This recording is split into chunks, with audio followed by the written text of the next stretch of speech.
Brought to you by Penguin.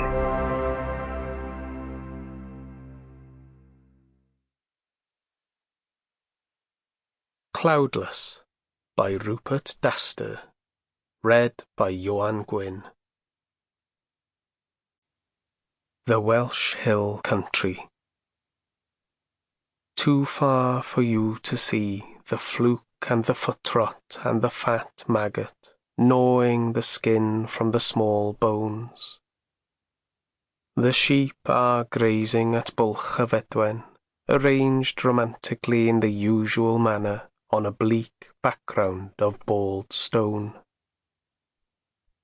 Too far for you to see the moss and the mould on the cold chimneys, the nettles growing through the cracked doors.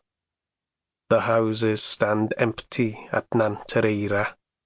There are holes in the roofs that are thatched with sunlight, and the fields are reverting to the bare moor. Too far to see the set of his eyes, and the slow phthisis wasting his frame under the ripped coat. There's a man still farming at Llandudno, contributing grimly to the accepted pattern, the embryo music dead in his throat. R.S. Thomas, An Acre of Land, 1952. 2004, November. Iraq body count 1,676. 315. The media reported that Mr. Annan was urging caution. In a letter to leaders of the US, UK, and Iraq, he warned of the potential impact of major military offensives on Iraq's political process, and warned, the threat or actual use of force not only risks deepening the sense of alienation of certain communities, but would also reinforce perceptions among the Iraqi population of a continued military occupation. The Report of the Iraq Inquiry, Volume 7, Section 9.3. John Chilcott, 2016. Chapter 1. One of the hens isn't laying, but Catrin hasn't told John yet, knowing he'd wring its neck that same day. She doesn't want to think about dead things. Today, tomorrow. Not until Harry is home from the war. The eggs are pleasurably warm in her icy fingers as she retrieves them from their straw nests. Her breath clouds as she stretches into the huts.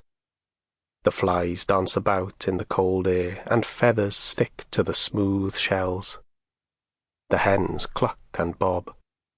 She counts the eggs, counts the birds, shakes her head. There'd be a reckoning soon, but not today. Checking her watch, Catrin hopes Rhys has pulled himself from bed. He's already missed the school bus once this week, and she doesn't have time to drive him in.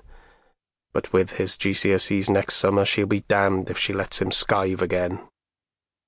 John has a different opinion. Says there's no need for periodic tables or Shakespeare on a farm. But the boy's got to have choices, doesn't he? She's always said that about her sons. They deserve options. Can't have the farm hanging round their neck, heavy as an albatross. The November air is frosty, and, despite the many layers she's wearing, Catrin is cold beneath her skin. The sky is paper white with a smudge of grey.